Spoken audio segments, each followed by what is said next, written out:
ٹھیک ہے، اس لہٰذا مجھے ان کی دلیل مت دیں، مجھے برحق دلیل دیں واضح. اس بات کی جناب، میری بات بھی سن لیں. جی آپ نے کہا کہ آپ نے صرف امام احمد ابن اپنا سوری جناب ابو حنیفہ کی بات ماننی ہے. میں نے یہ نہیں کہا، میں نے یہ نہیں کہا بھائی، میں آپ سے کہہ رہا ہوں پہلے میری بات سمجھیں. میں نے یہ کہا کہ اگر مجھے امام احمد ابن حنبل کی رحمۃ اللہ علیہ کی بات ماننی ہے تو اس سے بہتر یہ نہیں ہے میرے لیے کہ میں امام ابو حنیفہ رحمۃ اللہ علیہ کی بات کروں یا ان کی بات مانوں. جب تقلید مجھے امام احمد ابن حنبل رحمۃ اللہ علیہ کی کرنی ہے تو میں امام ابو حنیفہ رحمۃ اللہ علیہ کو کیسے چھوڑ دوں؟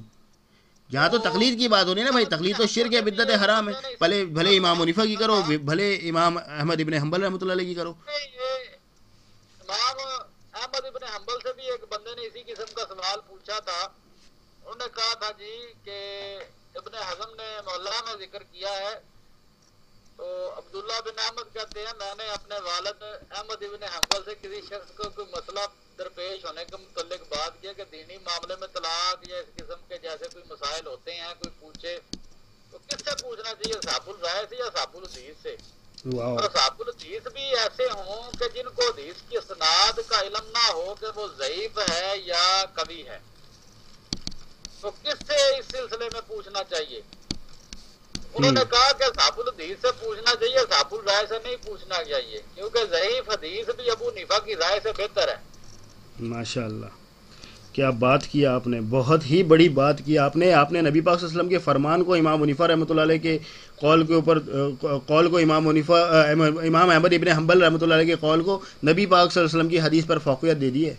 کیونکہ نبی پاک صلی اللہ علیہ وسلم کا ارشاد ہے کہ بعض جو ہے حافظ حدیث جو ہوتے ہیں وہ جو حدیث بیان کرنے والے یا حدیث پہنچانے والے، حدیث لینے والے ان سے زیادہ فقیہ ہوتے ہیں. سمجھ گئی بات؟ تو یہاں پہ تو آپ کی بات ہی الگ ہو گئی. فقہا کرام کا ہونا الگ بات ہے، حافظ حدیث ہونا الگ بات ہے. حافظ حدیث کی بات آپ نے مسائل حافظ حدیث سے پوچھنا ہے. میں یہ کلیئر کٹ کہہ رہا ہوں، آپ کی جتنی فقاہت لکھی ہوئی ہے، جتنی بھی فقاہت لکھی ہوئی ہے، اس میں سے کوئی صفحہ اپنی پسند کا لے لیں، کوئی صفحہ اپنی پسند کا لے لیں. کوئی ایسی لائن جس میں او کما کال ابو حنیفہ یا کالا ابو حنیفہ یا اندا ابو حنیفہ، جناب مجھے وہ چیز جناب ابو حنیفہ سے ثابت کر کے دے سکتے ہیں آپ؟ حضرت آپ جو ہے مجھے یہ ثابت کر کے دے سکتے ہیں، مجھے یہ ثابت کر کے دے سکتے ہیں آپ کہ جو امام بخاری نے اپنی کتاب کے اندر جو احادیث رقم کی ہیں وہ بالکل معتبر ہیں. جناب ابو حنیفہ صاحب نے تو خود یہ بات کی تھی، مگر آپ لوگ چونکہ نہیں مانتے، آپ کہتے ہیں جی ہم تو الحمدللہ مانتے ہیں بھائی، آپ بولے تو. لا یحلی یا لا یحل لمن یفتی من کتبی انا یفتی حتی یعلم من عین قلت الانتقاء فی معرفت الائمہ ثلاثہ الفقہاء. اس میں یہ چیز لکھی ہوئی ہے. انہوں نے کہا کسی کے لیے حلال نہیں ہے کہ ایسی چیز پہ فتویٰ دے، میری ایسی کسی بات پہ فتویٰ دے جس کی دلیل کا اسے پتہ نہیں ہے. تو فتویٰ کون دے گا یہ بتائیں؟ عالم دے گا یا جاہل دے گا؟ حلال نہیں ہے میرے بھائی فتویٰ کون دے گا یہ بتائیں آپ؟ کسی کے لیے حلال نہیں ہے. فتویٰ دے گا وہی آدمی جو اس کو جو خود جو ہے حافظ الحدیث ہو، جو حافظ القرآن ہو، جو فقہی مسائل جانتا ہو، مسائل سے استنباط کرنا جانتا ہو. کوئی جاہل تھوڑی دے گا میرے بھائی. تو میرے بھائی یہ جو عالم تھا امام حنیفہ رحمۃ اللہ علیہ نے جس کے بارے میں کہا ہے وہ عام آدمی نہیں ہے، وہ مجتہد ہوگا. کہاں کی بات کہاں فٹ کر دی ہے کیا؟ آپ نے کہا ہے، آپ کہتے ہیں کہ جناب آپ کے امام اعظم جو ہیں ابو حنیفہ، انہوں نے کبھی کوئی بات قرآن اور حدیث کے علاوہ کی ہی نہیں ہے. کیوں نہیں کی ہے بھائی؟ کی ہوگی، نہیں کی ہوگی. آپ کیا کہتے ہیں کی ہے؟ بالکل کی ہوگی بھائی. انسان ہے، دنیا میں صرف قرآن و حدیث کی بات تھوڑی کی جاتی ہے، اور بھی بہت سی باتیں ہوتی ہیں. انسان ہے، باقی بہت سے مسائل ہیں، اپنی ذاتی زندگی ہے. امام بخاری نے کیا احادیث کے علاوہ کوئی بات نہیں کی کیا؟ امام بخاری کی حدیث کے علاوہ کوئی بات اور کسی نے کبھی لی ہے؟ ماشاءاللہ اس لیے نہیں لیے میرے بھائی کہ وہ مجتہد نہیں تھے، وہ محدث تھے. محدث ہونا الگ بات ہے، مجتہد ہونا الگ بات ہے. سمجھ میں آئی بات؟ جس طرح مفسر الگ چیز ہے، مفسر ہونا الگ بات ہے، محدث ہونا الگ بات ہے. اب کسی مفسر نے کسی حدیث کو کیوں نہیں بیان کیا، یا کسی محدث نے کسی قرآن کی تفسیر کو کیوں نہیں پیش کیا؟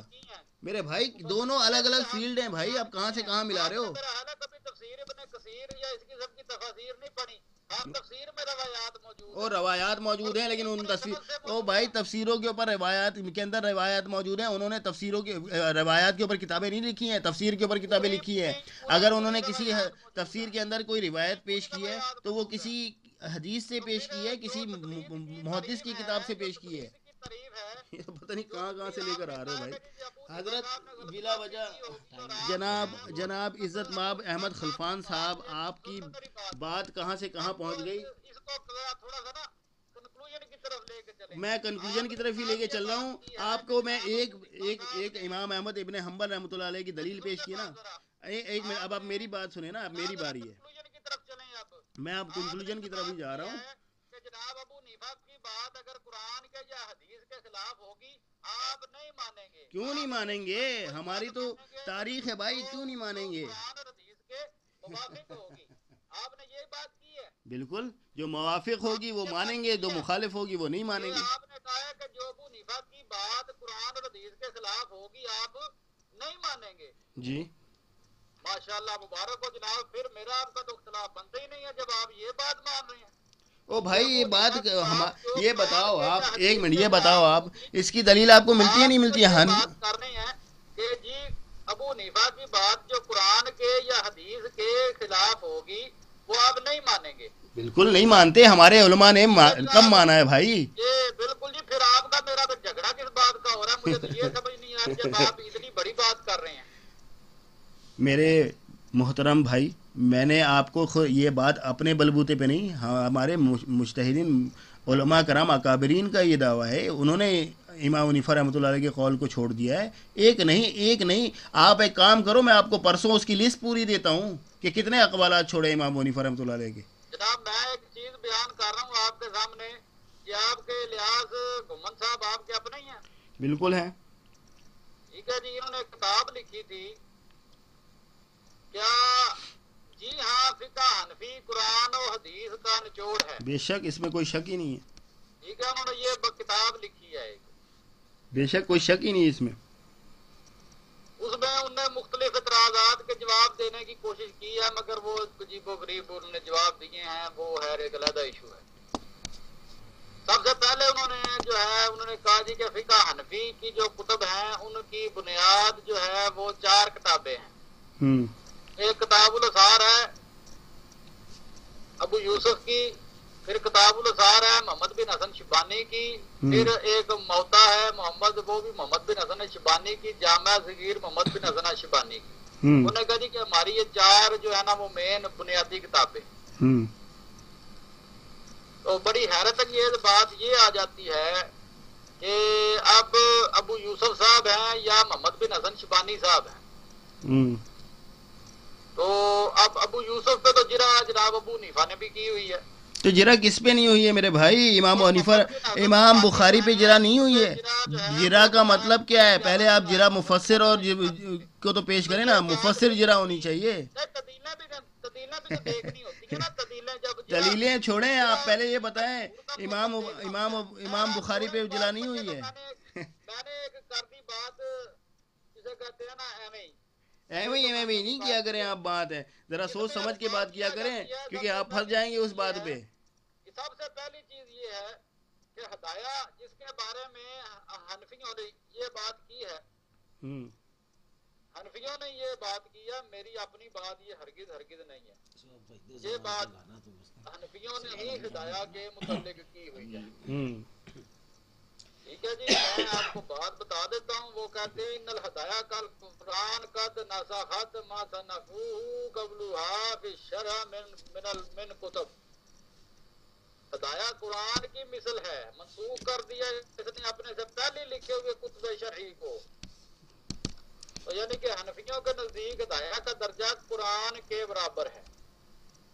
حنفیوں کے نزدیک ہدایہ کا درجہ قرآن کے برابر ہے. اب اس بات پہ آپ نے خود فتویٰ دینا ہے کہ علامہ صاحب نے یہ بات آپ کے نے ٹھیک کی ہے یا غلط کی ہے. جواب دوں میں اس کا؟ دوں جواب اس کا؟ حضرت جواب. پہلی بات تو یہ کہ میرے بھائی کوئی بات کسی طرف سے منسوخ کی جاتی ہے نا تو پہلے اس کا مطلب سمجھا کریں.